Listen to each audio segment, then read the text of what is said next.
Hey guys, what's up and welcome to the unboxing and review of the Bigme Hibreak, a very cheap smartphone that has an e-ink display. So let's see what we got in the box.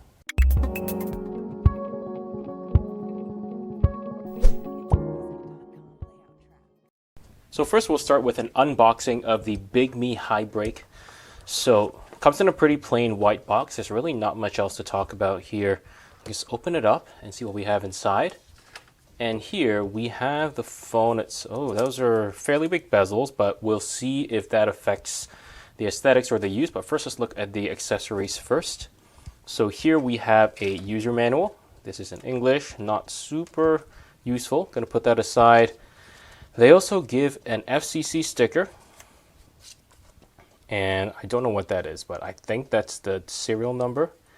They give you a pin popper. And let's see if I can remove this and see if there's anything underneath. I don't know if there is. Is there nothing else underneath here? I don't think so. Interesting. So there's no accessories at all. All you get is the actual cell phone. You get these user manuals here. And outside the box, they also give you a cheap plastic case, which I won't go over in too much detail, but we'll put the box away and take a look at the phone itself. Alright, so let's take this out and see what we got. Alright, so this is the Bigme Hibreak, an e-ink device, an e-ink phone basically. So yeah, there we go. Looking at the back of the device, you can see that it has a textured kind of back. This is a plastic textured back. I think it's made to feel like fake leather, but not super successful. It just feels like plastic. So on the back we have the camera, single LED flash, Bigme logo over here, and on the front we have fairly decent sized bezels. So I'm gonna show you this compared to the Pixel 6a, which itself has pretty decent sized bezels as well. So that's what it looks like beside the Bigme. And then I'm gonna turn my recently bought Moto Razr as well. That's the Moto Razr. So size wise, we have the Bigme in the middle. We have a 6.2-inch display here with the Pixel 6a, and then we have the Moto Razr, which is a 6.7-inch display, and the Moto Razr does have, I think, the smallest bezels that we can see over here. So looking at the side here, we have the power button, we have two volume buttons, and on this side, I think that's an extra button over there, as well as a SIM slot. And then over here, we have a USB-C port, and we have nothing on this side over here. Okay, let's turn on the phone and see what we got. Alright, so I've done a little bit of setup on the Bigme Hibreak, and this is a interesting device because what you get is you basically get a low-end phone, and with a low-end phone, you get a e-ink display with it as well. You combine all of that, and what you get is a device that costs approximately $229 for the black and white version, and then $279 for the color version, which is the one I have right here.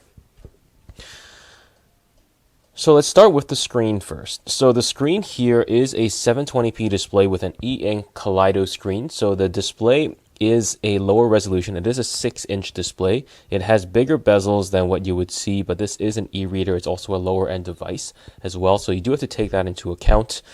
The e-ink display here is fine, but because it is a color display, you do get lower contrast compared to just a pure black and white display over here.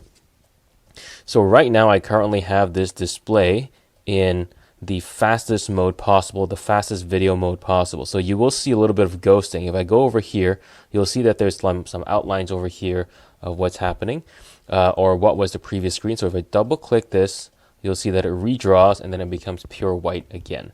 That is a function of most e-ink displays.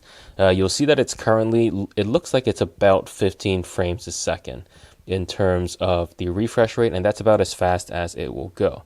So what I'm going to do is I'm going to switch this to default, and you'll see that it actually starts looking much slower when I swipe over here because the refresh rate goes down, but you can also see that the clarity goes up as well.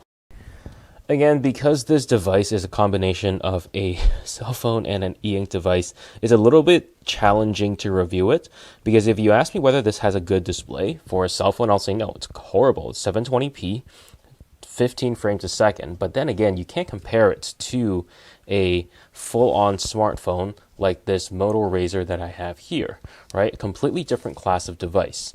Right, if you turn off the brightness here, so if I turn down the backlight, you'll see that right now, because I have studio lights on the left and the right, you'll see that you can still see the screen very easily. And especially if you're in sunlight, this actually looks really, really good. It's very easy to see.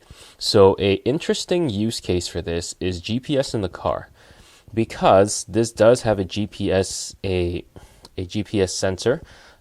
You can actually use it for there. I don't have a SIM card in here because I actually have an eSIM in my other device, so I can't really transfer it, but it does work. And right here you can see that it shows you everything with regards to traffic. It's a little bit slow, and I'll talk about that a little bit later when we get to the performance section of this, but that's actually a very interesting use case over there. Now, the last thing I want to show you is the video capabilities, because that is something that I think many of you are interested in. So I'm just going to switch this back to video, and we are going to go to TikTok and take a look at some videos. So you can take a look at this video. You see that the frame rate is probably around 15 frames a second.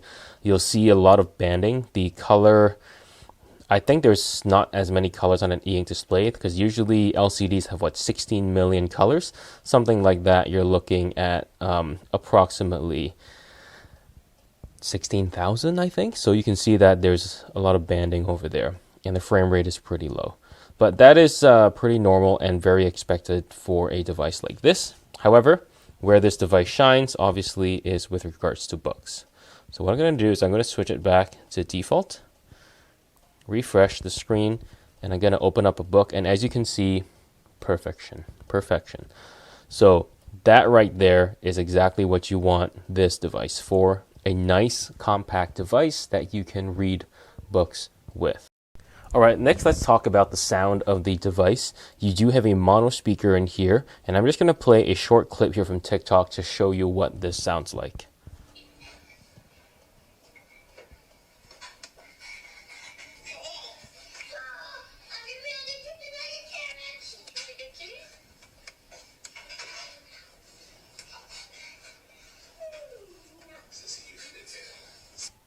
So as you can hear, the sound on the speakers don't sound amazing, because this is also not a very high-end device. So the sound quality here is nothing to be impressed by.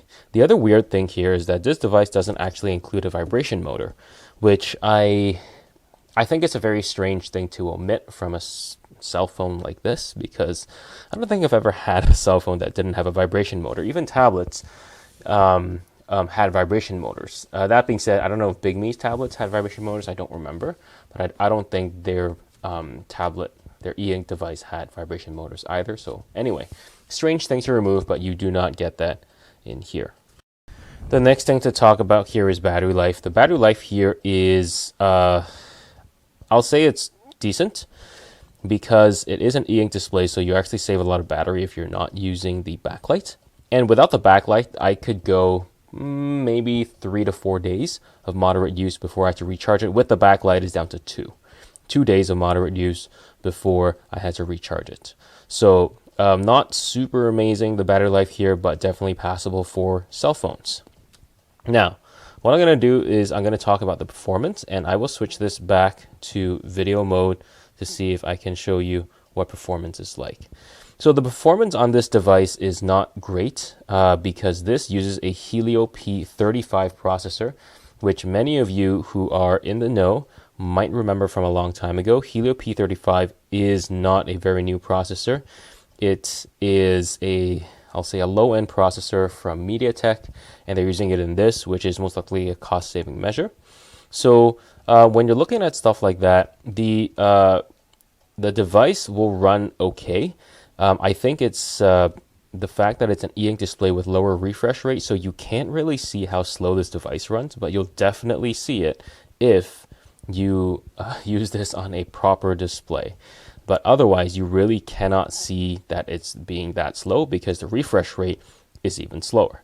So as you can see, it looks like everything's responding almost quote unquote instantly, but really it's not. It's actually fairly slow, and I only know because I've used so many phones.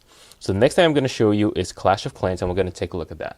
Alright, so I have Clash of Clans running on this phone. It's not a super intense game, but you can kind of see how the display works in a quote-unquote high refresh rate environment, which is, well, not super high because it's 30 FPS. So I'm going to attack this Goblin encampment, and we're going to see that it's actually not super amazing. So, alright. So I'm going to do this, and then I'm going to take my finger away.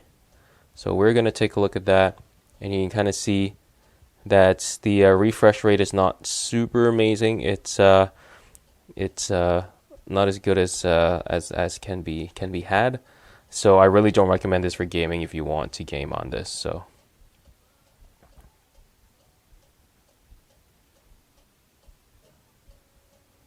anyway, there we go. Alright, let's talk about connectivity next. So first things first, this thing has Wi-Fi, Bluetooth, GPS, all that good stuff that any cell phone would have. I wasn't able to test out the SIM card because I don't have a spare SIM card with me, unfortunately. However, what I did grab here is the network bands that are included in here. So if you go onto the web page, you'll see that this does have band 1, 2, 3, 5, 7, 8, 20, 34, 38, 39, 40, and 41. And if you live in one of these major countries, it actually tells you which major operators it works in as well. So this will give you more confidence if and when you buy this phone. Finally, we're going to talk about the cameras, and I'll say that the cameras here are nothing to write home about. They're not very good, but then what can you expect from a device like this, right? It's a low-end device where most of the budget goes to the e-ink display. So there's that. The last thing I want to talk about is this quick button over here. So I actually quite like it a lot.